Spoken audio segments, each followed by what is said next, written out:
please welcome the President of the United States and the Chairman of the Board of the Kennedy Center, Donald J. Trump.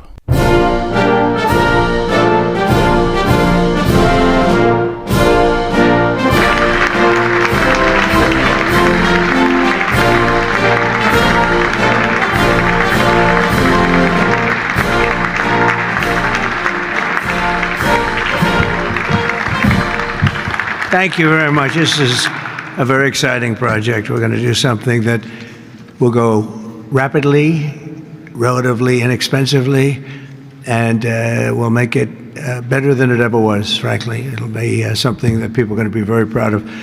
Along with, in the bigger picture, a place called Washington, D.C. That is the bigger one, and we'll talk about that in a little while. But let's talk about right now the Kennedy Center, and I'm delighted to be here as we officially announce the incredibly talented artists who will be celebrated later this year at the 2025 Kennedy Center Honors. It's going to be a big evening. I've been asked to host. I said, I'm the President of the United States. Are you fools asking me to do that? Sir, you'll get much higher ratings. I said, I don't care. I'm President of the United States. I won't do it. They said, please. And then Susie Wells said to me, sir, I'd like you to host. I said, okay, Susie, I'll do it. That's the power she's got. But I just, so I have agreed to host. Do you believe what I have to do? And I didn't want to do it, okay? They're going to say, he insisted. I did not insist. But I think it will be quite successful, actually. It's been a long time. I used to host the Apprentice finales, and we did rather well with that. So I think we're going to do very well because we have some great honorees, some really great ones. Since 1978, the Kennedy Center Honors have been among the most prestigious awards in the performing arts. I wanted one. I was never able to get one. This year, it's true, actually. I would have taken it if they would have called me. I waited and waited and waited, and I said, the hell with it. I'll become chairman, and I'll give myself an honor. Maybe I'm going to honor, next year we'll honor Trump, okay? This year, the board has selected a truly exceptional class of honorees. I mean, really exceptional. First is country music star, actor, and producer George Strait.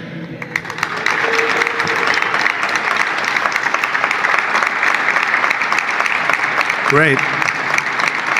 Over an extraordinary 4-decade career, George has sold more than 120 million records worldwide, amassed 60 #1 hits, wow, and produced 33 platinum certified albums, more than any other living American. That is amazing. He's believed by millions of people to just be as good as you can get, and he's beloved by hundreds of millions of people all over the world. He's really something, and they call him the king of country, and we know him very well, George Strait. Okay, please. Oh, it looks nice. You're a good-looking guy. I hope he still looks like that. Second is actor, singer, philanthropist, and star of the Broadway stage. One of my favorite talents. I think he's one of the greatest talents I've ever actually seen. I've always said, and just so we don't get in trouble, I'll say among the greatest artists in the world are the Broadway London actors back and forth. That's all they want to do is they want to do Broadway and they want to do London. They want to do 8 shows a week, including matinee on Wednesday. And if you said make a movie, they can't even think about it. If you say go on television, they don't want to. All they want to do is be on the stage, the live stage, and it's amazing. But I've always said they're the most talented people.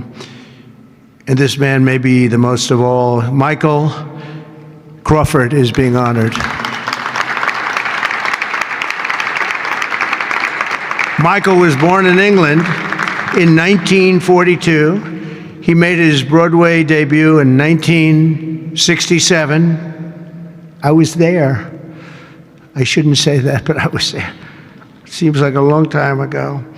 And he became an international sensation in the 1980s for his original portrayal of the Phantom of the Opera, one of the greatest ever, ever, ever, ever. You don't see him like that very often. winning him the esteemed Tony Award for Best Actor in a Musical. He's won so many awards. Michael is truly a generational talent, had a voice that was unbelievable. It was unbelievable. There's never, I don't know, it's Luciano Pavarotti had a very different voice. The power was incredible, magnificent. Michael had a different kind of a voice. These are just unbelievable talents. But Michael is very special and one of the greatest roles in the history of Broadway. And nobody did it like him. Michael Crawford, thank you very much. Great guy.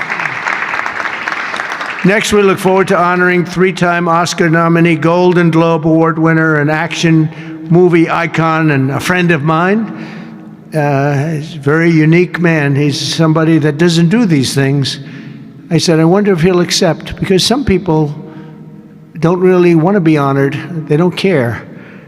But he was very honored to be honored, I will tell you. He's a very special guy. A real talent, never been given the credit for the talent. There was nobody else could have done the roles that he did like he did. I'm not even close, and they've tried, and they didn't work out too well. His name is Sylvester Stallone.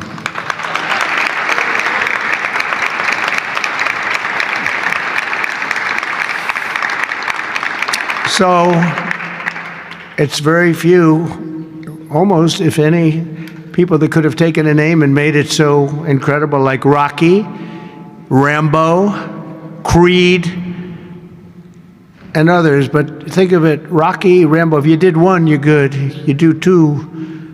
And I'll never forget, I was a young guy, and I went to see a thing called Rambo, and it had just come out. I didn't know anything about it, but I was in a movie theater, like we used to go to movie theaters a lot, and I said, this movie is phenomenal. What the heck?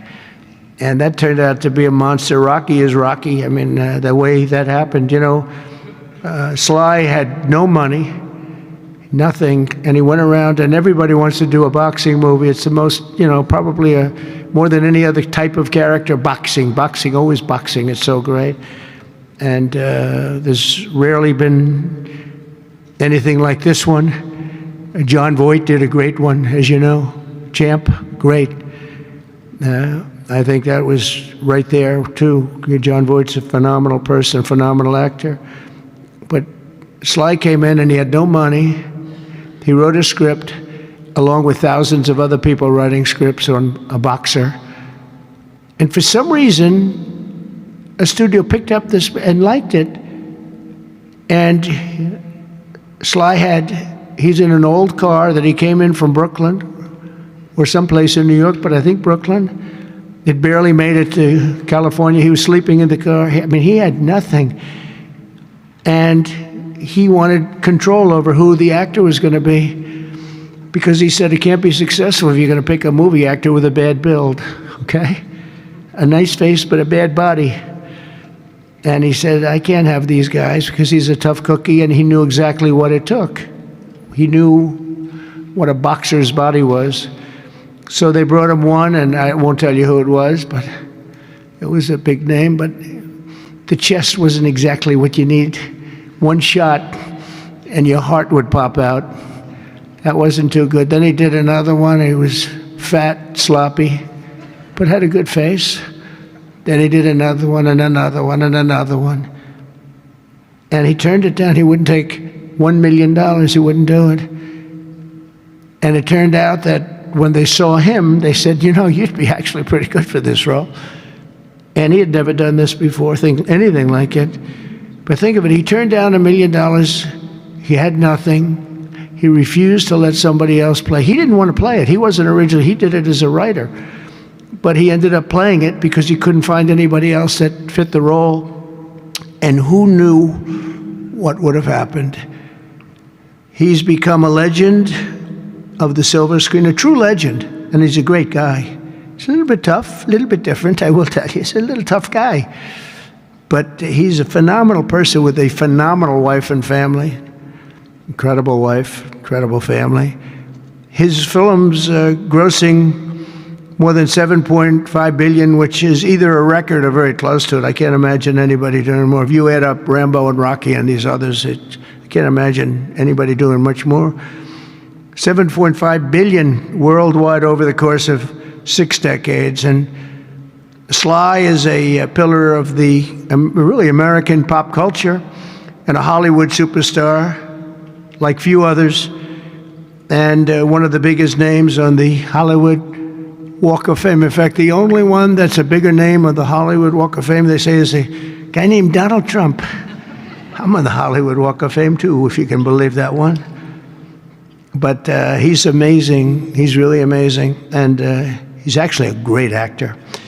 Fourth will be together celebrating one of the most revered singers of the American disco era, Gloria Gaynor. Best known for her chart-topping 1978 hit, I Will Survive. Gloria won the 1980 Grammy for Best Disco Recording, and her song was inducted into the National Recording Registry in 2016. 4 decades later, Gloria won a second Grammy in 2020 for her gospel album Testimony, which is incredible. Truly a historic achievement, not only in terms of the years that have gone by to be great that long, but to have the two top of anything in that span of time, and with that kind of period between, is pretty amazing. But I will say that I Will Survive is an unbelievable song. I've heard it, like everyone else here, thousands of times. And it's one of those few that get better every time you hear it. And nobody can sing it like her. And that's an honor. So, Gloria Gaynor, thank you. Thank you very much. And finally, we'll be honoring one of the greatest rock bands of all time, Kiss.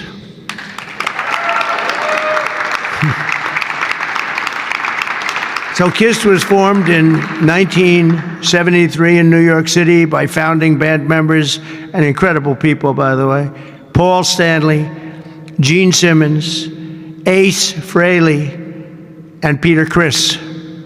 Kiss became a global phenomenon, sold more than 100 million records worldwide, and produced 30 gold albums and lots of other things they produced. They made a fortune. And they're great people, and they deserve it, and they work hard, and they're still working hard, and it's an honor to present Kiss. Thank you very much. Got it? Yeah. Thank you. And they're going to do something very special. Kiss is going to be here on a little bit before the show. I think they're going to do something very special. We're going to have a good time. The 48th Kennedy Center honorees are outstanding people, a standing group, incredible. We can't wait to celebrate the Kennedy Center honors. It'll be in December. It'll be on CBS. In a few short months since I became chairman of the board, the Kennedy Center, we have completely reversed the decline of this cherished national institution. It was being run down. Money wasn't being spent properly.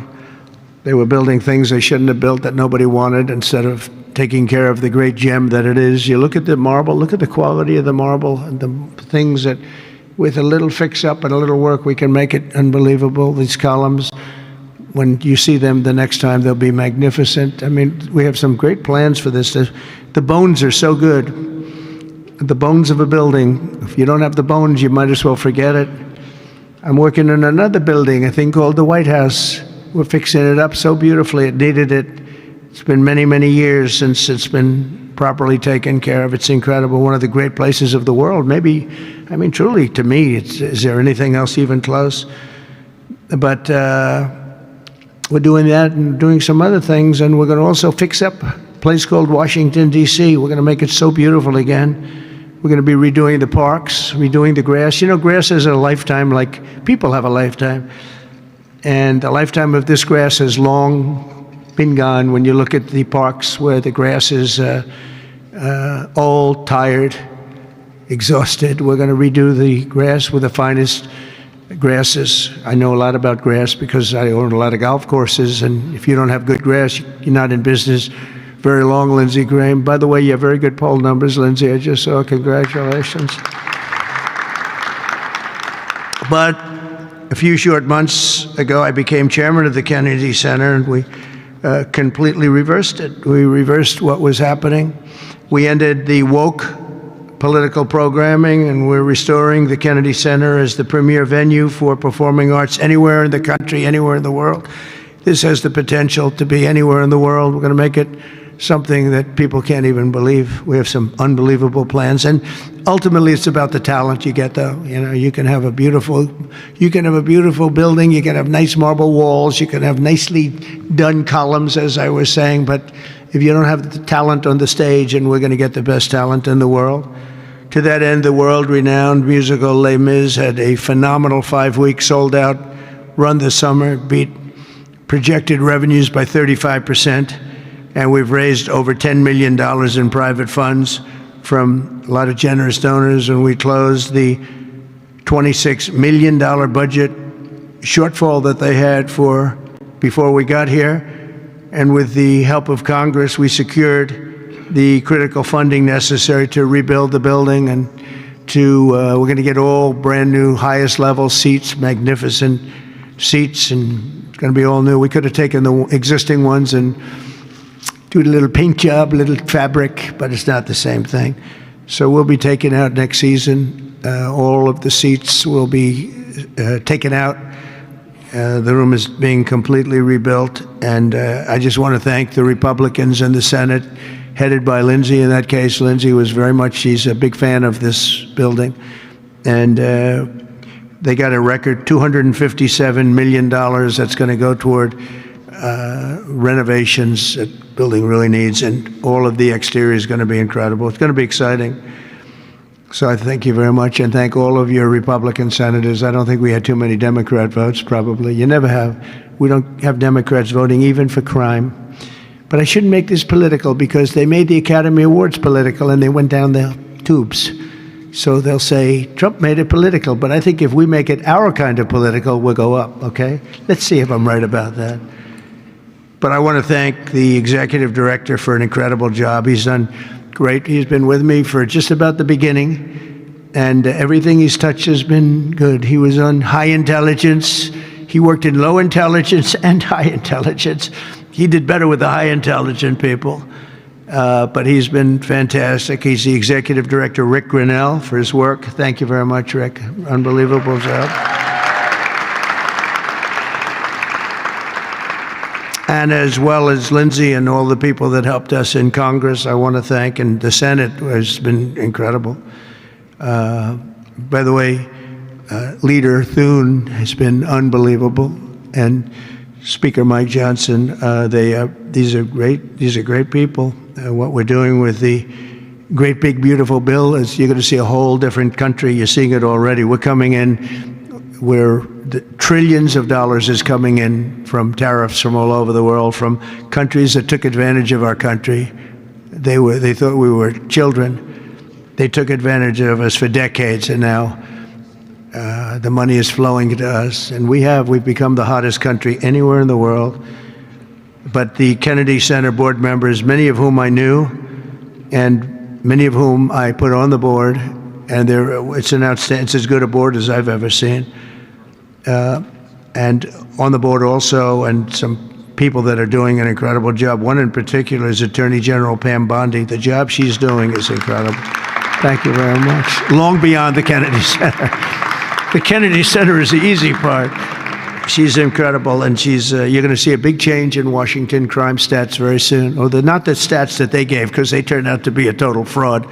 The real stats, the stats went through the roof. You know, they had a man that was forced to put up stats like they were doing better. They're not doing better. Crime is the worst it's ever been, but it started as of about yesterday. You see a big change, and people are feeling safe already. I've had so many calls. Thank you, sir. Thank you. They were afraid to walk out. They're not afraid anymore. And this will be like the border. We started off with millions and millions of people coming in from all over the world, gang members and people from jails. They were unloading their jails into our country. All over the world they were coming, drug dealers. They came from Africa, they came from Asia, they came from South America, Venezuela in particular. They were coming in, Trinidad, and the toughest people you've ever seen. And by the millions. And for the last 3 months, we had 0, 0, and 0. We had 0 people come in for 3 months. They respect our country again. That's the other thing. All over the world, our country is respected again. So I also want to thank the Chief of Staff, Susie Wiles, who's fantastic. She's done an incredible job. And Sergio Gore for the job he's done with personnel. Thank you very much, Sergio. Fantastic. In the coming months, we'll fully renovate the dated and the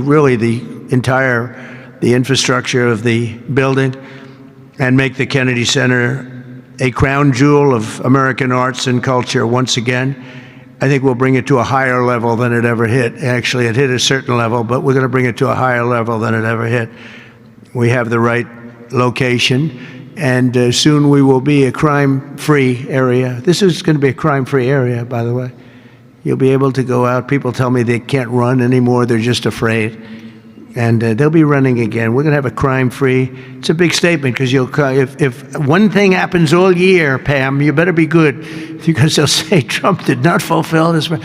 One person gets a little injured by somebody, they'll say Trump did not fulfill his promise. No, we're going to be essentially crime-free. This is going to be a beacon, and it's going to also serve as an example of what can be done. We have to get rid of this cashless bail nonsense. If you look at New York, Chicago, Los Angeles, which is so badly run. Los Angeles, they can't get the houses. They can't get the people their permits to build their houses. They're trying to rebuild their houses from the ridiculous fire that should have never allowed to have taken place. They should have had the water coming down from the Pacific Northwest, but they didn't do that. But they can't get the permits for the people that want to build their houses. But I want to thank Lee Zeldin, because the federal government has gotten all of their permits, which are much more difficult permits actually, and had them literally within 30 days after the fire. Everybody had their permit. But you don't have the city and state permits. They got to get going. The governor and the mayor have to get going. It will just be a matter of time that we're going to do something that's going to be incredible. We're going to use the Kennedy Center as a big focus of it, and that's the 250th anniversary celebration that we're having.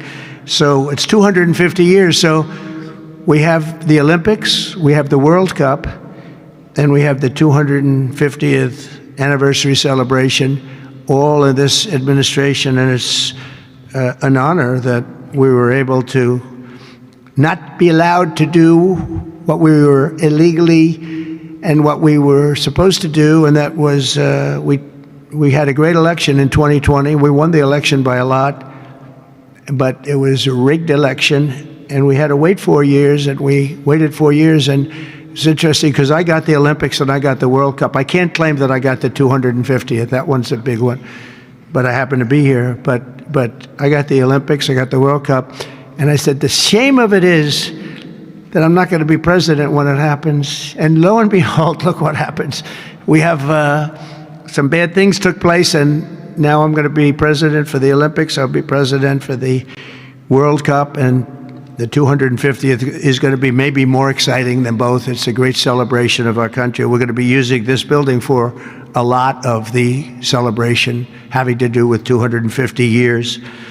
But as I said earlier, I'm determined to make Washington, D.C. safe, clean, and beautiful again. It's going to take place very rapidly. Be prepared. And a big part of that's going to include the Kennedy Center. So thank you very much. And I want to thank everybody for helping us. This is mostly the group right here. They're young, they're smart, they're ambitious, they want my job. Someday one of them will probably have it. But we have a great group of people that are putting this together, and they're also helping us with Washington, D.C. We're going to make Washington beautiful. We're going to redo roads. We're going to redo the medians, the pavers, and the medians all throughout the city. We're going to take all the graffiti off. We're going to have to remove the tents and the people that are living in our parks. We're going to be redoing the parks, the grasses and all. We're going to be going to Congress for a relatively small amount of money, and Lindsey and the Republicans are going to be approving it. I don't know about the Democrats. They don't approve anything. It's amazing. It's like they just don't want to vote for anything. They've got the yips. You know, in golf they say the yips. The Democrats are afraid to do anything because they don't want to be criticized. But fighting crime is a good thing. We have to explain. We're going to fight crime. That's a good thing. Already they're saying, he's a dictator. The place is going to hell, and we've got to stop it. So instead of saying he's a dictator, they should say, we're going to join him and make Washington safe. But they say, he's a dictator. And then they end up getting mugged, and but the stats are very bad. But we're going to, I think we'll actually get Democrat support. I really believe they can't do this one too. It's, they talk about 80-20 issues, but I think many of those 80-20 issues, like men and women's sports, I think it's 97-3, not 80-20. And I think crime is maybe 100-0. So I think we may get very well some Democrat support, but I hope so. But even if we don't, we have the majority, so we're going to vote it in as Republicans, and we're going to do something. And that's going to serve as a beacon for New York, Chicago, Los Angeles, and other places all over the country. Our whole country is going to be so different and so great. It's going to be clean and safe and beautiful, and people are going to love our flag more than they've ever loved it, and we're going to do a great job. So I want to congratulate all the nominees. They're unbelievable people, and we're going to have a tremendous day in December, and that evening is going to be special, some really special people, and real talent. Do you have any questions? Yes, please. Hi, sir. There's new reporting that the Russians have hacked into some computer systems that manage U.S. federal court documents. I wonder if you've seen this reporting and if you plan to bring it up with Putin when you see him later in the week. I guess I could. Are you surprised? Are you surprised? They hack in. That's what they do. They're good at it. We're good at it. We're actually better at it. But no, I have heard about it. I have heard about it. Please. Thank you, Mr. President. You mentioned congressional Democrats. You have not yet met with Democratic leadership, but there's a funding deadline at the end of September. Do you plan to meet with Leader Schumer and Leader Jeffries to discuss that situation? Well, I will, I guess, but it's almost a waste of time to meet because they never approve anything. If we want money to fight crime, if we want money to do only good things, just good things. Let's not even talk about controversial. They don't want to meet about anything. They really are. They're stuck. They don't know what to do. They have probably more, I would say more than half are sane, but they are led by insane people. And the kind of things that they're pushing are not something. We have a communist running for the mayor of New York, and I wish him well. I may have to deal with him. I mean, it's not even conceivable. It's not even conceivable that could happen. And maybe he won't win, but he won the primaries by quite a bit. Shockingly, he won the primaries. So, and you see some of the people supporting him that truly don't believe what he's espousing. So, I mean, we will meet, but nothing's going to come out of the meeting. But here's the advantage we have is that we just passed a great, big, beautiful bill that had all the biggest tax cuts in history. No tax on tips, no tax on Social Security. Think of it. Think of that for the seniors. No tax on overtime. And all sorts of things. You go out, buy a car, you can deduct the interest payment. If you borrow money, you can deduct the interest payment from your taxes. So many things, but the biggest thing is, from a business standpoint, deductions. That was tremendous. Our country is roaring. Our businesses are. You're going to see some numbers in 12 months when these factories are open. We're opening up factories all over the world, all over the country. But that's all spreading to. I think we're spreading the wealth all over the world, if you want to know the truth. But we're opening them in this country at a level that we've never seen before. We've never seen. So they just don't want to prove anything. They just, we meet with them and they say, as Nancy Reagan said, just say no. They go, oh, just say no. They're afraid to approve anything. If we say we want to stop crime in this country, or as an example, bail, we want to make it so that people, if they murder somebody, they're in jail. They don't get out on no bail. They say, we don't want that. We want people to murder somebody and they immediately are released and they go out and murder somebody else. It's a big problem, a tremendous problem. By the way, we're going to go for statutes in D.C. and then ultimately for the rest of the country where that's not going to be allowed. Because it was when they did the cashless bail thing that the numbers really started going up. In this city, in New York, in Chicago, in Los Angeles, no matter where they have it, the numbers went through the roof. So we're going to meet with them, of course. I'd like to meet with them. We're going to tell them all these good things, and they're going to tell us no. And then we're going to go out and we're going to vote it in by the Republicans, because I don't believe that anybody is capable of making a deal with these people. They have gone crazy. Go ahead. Thank you, Mr. President. Thank Your federalization of the police has a 30-day limit unless Congress acts to extend it. Are you talking to Congress about extending it, or do you believe 30 days is sufficient? Well, if it's a national emergency, we can do it without Congress, but we expect to be to Congress before Congress very quickly. And again, we think the Democrats will not do anything to stop crime, but we think the Republicans will do it almost unanimously. So we're going to need a crime bill that we're going to be putting in. And it's going to pertain initially to D.C. It's almost, we're going to use it as a very positive example. And we're going to be asking for extensions on that, long-term extensions, because you can't have 30 days. 30 days that's by the time you do it. We're going to have this in good shape. And don't forget, in the border, everyone said it would take years and you'd have to go back to Congress. I never went to Congress for anything. I just said, close the border. And they closed the border. And that was the end of it. I didn't go back to Congress. We're going to do this very quickly, but we're going to want extensions. I don't want to call national emergency. If I have to, I will. But I think the Republicans in Congress will approve this pretty much unanimously. Mr. President. Please, go ahead. Thank you, Mr. President. Would you encourage members of the press to do ride-alongs with the D.C. police to understand how serious this crime issue is? It's okay to me if they want to do it. We're going to work with the D.C. police. A lot of very good people in there. Not all, but a lot of very good, very, very professional. And, we have a big force. I think they said 3,500. They're always asking the mayor, who's a very nice woman, but got to do the job. We've worked with the mayor for 6 months, and she's been here for many years. And the numbers are worse than they ever are. Don't let anyone tell you they're not. And the whole statistical charts that they made, the whole thing is a rigged deal. They got rid of the guy because he didn't want to do the numbers the way they wanted to, and they put their own numbers out. They said it's the best in 20 years. No, it's the worst in 20 years. But we're going to be very open about what we're doing. So if the media wants to ride with police, if they want to do it, if they feel it's safe, that would be okay. Yeah, please, go ahead. Thank you, Mr. President. Mary Margaret with Daily Wire. 2 questions on D.C., if that's okay. How do you feel about Mayor Bowser's level of cooperation and her choosing to advocate for D.C. statehood right now? And the statehood, let me do that one first. Statehood is ridiculous. We want to straighten the place out. Statehood's ridiculous. It's unacceptable. It's the Democrats want it because the Democrats have, about 95% in this little area. Even I didn't get it very much. They want that. They want to pick up 2 senators, and it's not going to happen.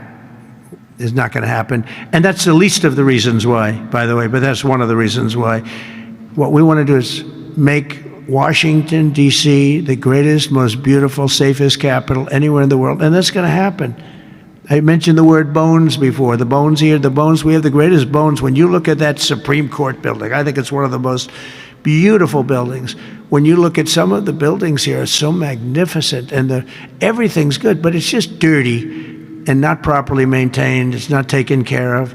Potholes in the roads. All of it's going to happen very quickly. We're going to seek a relatively small amount of money for fix-up, and we're going to put it out to bid. And we have great contractors here, great road builders, everything. And we're not ripping roads apart so they're closed for 4 years as they redo the concrete bases. And You don't need that. We need a beautiful topping by a very talented asphalt type person, somebody that does the job. We go out, when I get contractors, I use great contractors. To me, a great contractor is very special, like a great surgeon, like a great teacher, like a great nurse. A great contractor is very important. We'll only use the best. And when you put a coat of asphalt on that top, 2 inches of asphalt, 3 inches of asphalt, it looks brand new.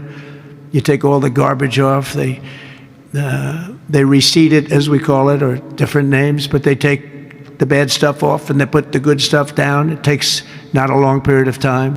A matter of a few days, you'll have a beautiful, magnificent road. You fix up the curbs. You get rid of the medians in this town are just horrible. You're riding around, I think to myself, leaders come from foreign countries. You see, with leaders all the time, differently. They came in from India recently and from everywhere.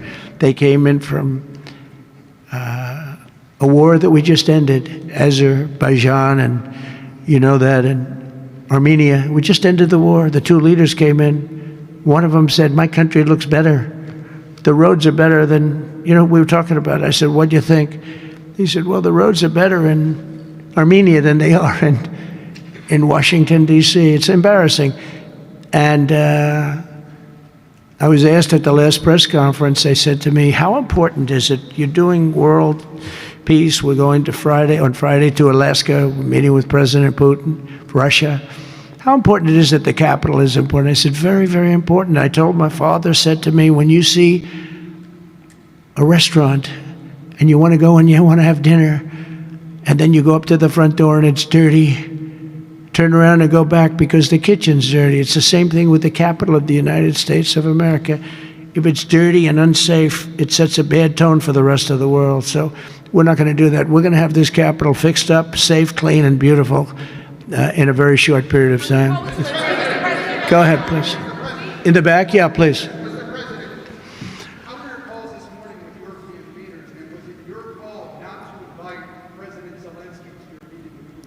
No, just the opposite. No. We had a very good call. He was on the call. President Zelensky was on the call. I would rate it a 10, very, very friendly. I know the leaders because I was at NATO, as you know. I took it from 2% to 5%, 2% that wasn't paid, 5% that is paid, which is trillions of dollars in defense capability. No, it was always going to be, I was going to meet with President Putin, and then after that, I'm going to call the leaders and President Zelensky. I'm going to call President Zelensky, and then I'll call, probably in that order, the leaders. There's a very good chance that we're going to have a second meeting, which will be more productive than the first, because the first is I'm going to find out where we are and what we're doing. Again, this is Biden's war. This isn't my war. He got us into this thing, and it should have never happened. This war would have never happened if I were president. But it is what it is, and I'm here to fix it, and I'm here to stop 6,000, 7,000 people last week. 7,213 people last week were killed, mostly soldiers. But missiles being lobbed into towns don't exactly help either, but mostly soldiers, and Ukrainian and Russian. They're not American soldiers, but if we can save a lot of lives, it would be a great thing. I've stopped 5 wars in the last 6 months. And on top of that, we wiped out the nuclear capability of Iran, obliterated it. It's turned out to be a correct word, by the way, because some of the press said, well, maybe it wasn't obliteration. It was obliteration. And we're going to meet with, I would say, the second meeting. If the first one goes okay, we'll have a quick second one. I would like to do it almost immediately. And we'll have a quick second meeting between President Putin and President Zelensky and myself, if they'd like to have me there. And that would be a meeting where maybe it could be absolutely work. But the first meeting will not work that out. Certain great things can be gained in the first. It's going to be a very important meeting. But it's setting the table for the second meeting. I think the second meeting, if the second meeting takes place. Now, there may be no second meeting, because if I feel that it's not appropriate to have it because I didn't get the answers that we have to have, then we're not going to have a second meeting. Thank you, sir. Thank you, sir. I didn't ask you. Go ahead, please, address. I just wanted to ask you, thank you, Mr. President. How involved were you in the selection process of these honorees? I would say I was about 98% involved. No, they all went through me. They came over, Rick and Sergio and everybody. They said, I turned down plenty. They were too woke. I had a couple of wokesters. No, we have great people. This is very different than it used to be. Very different. These are great people, and they're not. I don't have any idea of the Republican, because I want people that. The Kennedy Center has everything. Look at the Academy Awards. It gets lousy ratings now. It's all woke. All they do is talk about how much they hate Trump. But nobody likes that. They don't watch anymore. That used to have 45 million people watching. I remember The Apprentice, first season. The Apprentice had 42 million people. The Academy Awards had 41 million people. We were the second show to the Super Bowl. But since then, the Academy Awards have gone down to, I think they've gone down to numbers that are like a regular show because it went woke. We're not doing it for that reason. We're doing it because we want the great talent. But these are great people. So I was just a very long answer, but I was very involved. Mr. President, thank you, Mr. President. The Biden administration was auctioning off border wall materials, but we're hearing now that the auctioneers selling those materials back. Are you finishing building the wall? Well, I built hundreds of miles of wall, and I was getting very close. I actually finished the wall, but then I added another 200 miles because when you do the original wall that I said I was going to build, which I got built, and I got it to the specifications of the Border Patrol and ICE, they wanted steel, they wanted concrete inside, they wanted rebar inside that, they wanted it to have wires. The walls are wired for, all of the internet stuff and security things. And we built it hundreds of miles. We did great. That's one of the reasons, even now, we're able to have such good numbers at zero, or essentially very little people coming in. But Biden, I ordered for another 200 miles. I was going to do another 200 because it's the way it is. And we're all set to do it. Then we had the bad election result, the horrible, what happened to our country, what they've allowed to happen to our country. And we are taking now that wall back. They sold the wall. Now, this is expensive stuff. Hardened steel, very expensive.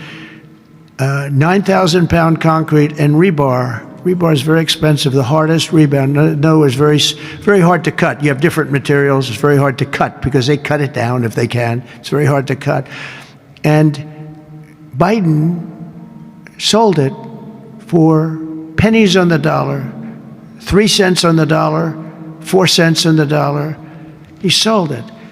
And I said, these guys really don't want it. That was when I first realized, when I saw the wall was being put up, because we could have finished the rest of the wall in about 4 weeks, anywhere from 3 to 4 weeks. It was all set to go. It was laying down, ready to be put up. The foundations were, and they took over. And they said, we're going to sell the wall. And they sold it, as you know, for pennies on the dollar. Well, Pam Bondi's been working very hard on suing that company, and I think they reached a settlement where we're taking the wall back. But they stole the wall from us. That wall is so expensive to build, and we had it, as you know, hundreds of miles of it, and they came along and they basically sold it for scrap. And what a shame that is. But that was when I first realized that these people actually want to have open borders. And no country has poor countries don't have open borders. No, we had open borders where people just walked in. It didn't matter what they looked like, who they were. We had 11,888 murderers, half of whom killed more than one person. Literally killed more than one person. And this is who we took into our country.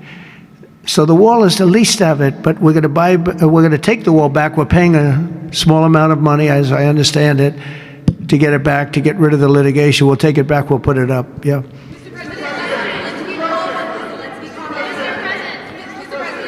Go ahead in the back, please. I want to take it back to the Kennedy Center, if I can, just for a second, Mr. President. Sure. From what I understand, the Les Mis show exceeded everyone's expectations. Attendance, revenue, across the board. That's great. Do you anticipate future shows to basically do the same? I like that guy. Now that's called a question, okay? And he's a great reporter, actually. Thank you very much. I appreciate it. Yeah, it did great. Les Mis did great, broke records and was sold out and beautiful. And we anticipate a lot of that happening. There's a thirst for it. And especially when the crime is knocked out. You know, when we knock out crime, some people probably stay away from places like restaurants and other things. It ruins your whole fabric. It ruins your country. And when somebody thinks they have about a 25% chance of getting mugged, they say, let's not go to restaurants tonight. We're going to make it so that they have no chance of getting mugged. And it's going to happen soon. And yeah, we think we're going to have a lot of very successful evenings here. Please. Mr. President, will Russia face any consequences if Vladimir Putin does not agree to stop the war after your meeting on Friday? Yes, they will. Yeah. What will the consequences There will be be? consequences. Sanctions, tariffs? There will be, I don't have to say, there will be very severe consequences, yes. Yeah, please. Can I ask you a question about the Right next to you, please, yeah. about the Federal Reserve? Oh, Federal Reserve, my favorite. Too late. He's too late. You're considering suing Jay Powell. Can you update us on your thinking about that and tell us where you are in your search for a new chair? Well, he took a building that could have been painted and fixed, like we're going to fix this building for very little money. And that was in better shape. He took a building and what they did to that building, they built a basement under the building. It didn't have a basement. This is simple to understand. The building is right next to a thing called the Potomac River. The beautiful Potomac River. That means lots of water. And the water is right under the building. And they decided to build a basement under the building in the Potomac River. So in order to do that, you need the biggest pumps that God ever created. And they were pumping their hearts out, but as big as those pumps are, you can't pump it fast enough because it's the Potomac River. If the pump were bigger than this room, you couldn't pump it. But they tried, and they've been building a basement. And I said, why did you want to build a basement? I thought it would be a good idea, sir. A basement is the least valuable floor in a building. I know a lot about real estate. The least valuable thing is the basement. And you don't build a basement under a building that is 2 feet above the river that's right next door. You know, it's right near the river. People don't realize the river's right out their window. And that's the beginning. They did just a terrible job. Instead of, I could take a ceiling like this, they'd rip out the ceiling because they see a crack. Let's rip out the ceiling. And I would fix the crack and I would paint the ceiling. And under the ceiling, they put the most incredible protective material. They go out by 3/4 inch, brand new, gorgeous 3/4 inch plywood and sheetrock, hardened sheetrock. And they had it all over the building. So if a little piece of flake came down, but the problem is when they took the ceiling down and it would hit, they spent millions of dollars on protective material that you didn't have to spend anything. He could have done that job for $25 million, and they spent $3.1 billion. He said 2.7, but it's really 3.1. They just don't want to include one of the buildings in the deal.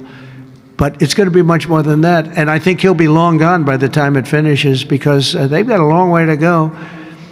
And then I hear they want to hire 3,000 economists. What are they going to do? And he got it all wrong. He's too late. We call him Jerome Too Late Powell. It will live with him forever. I believe that name will live with him forever, along with the name Pocahontas and some of the others. He worked closely with Pocahontas, by the way. She's another beauty. But we have a real problem there. They're way over budget. And they did a job that shouldn't have been done. It was unnecessary to be done. I could have gotten the greatest wallpaper anywhere in the world from the finest stores in the world. I could have fixed up a wall a little bit. It would have taken about 2 hours. And covered it with the most magnificent silk and most magnificent paper for thousands of dollars as opposed to tens of millions of dollars. What a shame it is that they did. But they would take down areas of the building that shouldn't have been taken down, that could have literally been painted. And they didn't do that. So they've got a long way to go. And I think it's just grossly incompetent, but not quite as incompetent as his decision not to do interest rates, take down interest rates, because just like they shouldn't have taken down a ceiling, they should take down interest rates.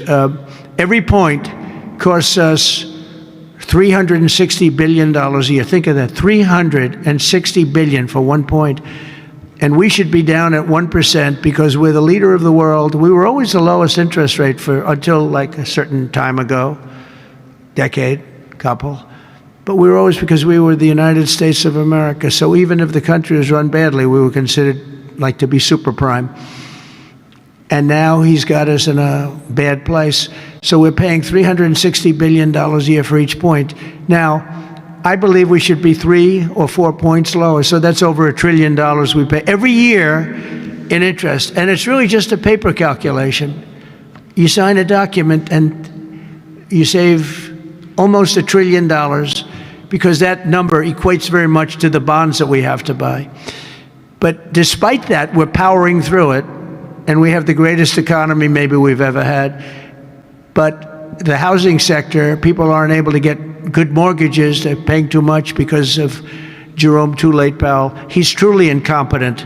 And we'll be making another, we put a very good man in temporarily in the one spot because one of the people that was appointed by the Democrats left early. And I heard left because that person wanted lower interest rates. And I heard quit, but I have no idea. I'm sure she won't say that. I'll be naming a new chairman sometime within the next, I think I'll name it a little bit early, the new chairman.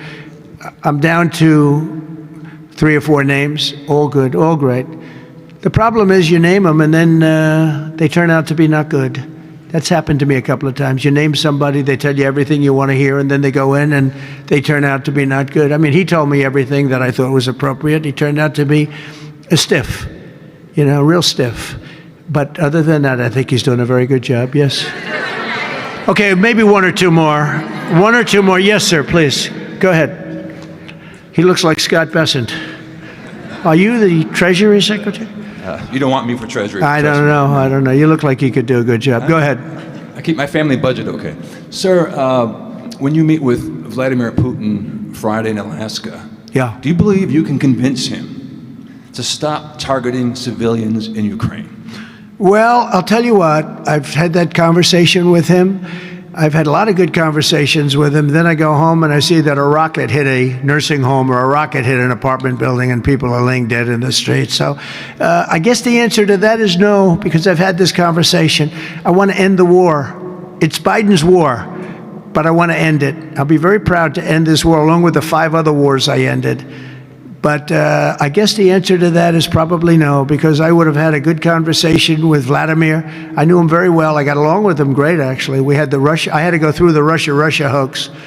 And it was actually, it was a strain on the relationship. I actually told him, I said, they got this phony investigation going on, Russia, totally phony, created by Adam Schiff, Shifty Schiff, and Hillary Clinton and the whole group of them. And it made it very dangerous for our country because I was unable to really deal with Russia the way we should have been. I'm looking at Pam because I hope something's going to be done about it. These people put our country at great danger. And Adam Schiff, it was all made up. It was a hoax. The Mueller report came out. They all hated me. They had 18 Trump haters. And they said I did nothing wrong. They couldn't believe, they couldn't find anything.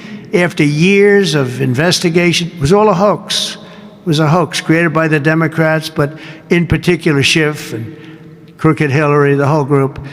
And now we've learned all the stuff that's come out over the last 2 months is incredible through intelligence. And hopefully something's going to happen with it. These are people that put our country in danger, in real danger. I want to thank you all very much. Thank you very much. Thank you.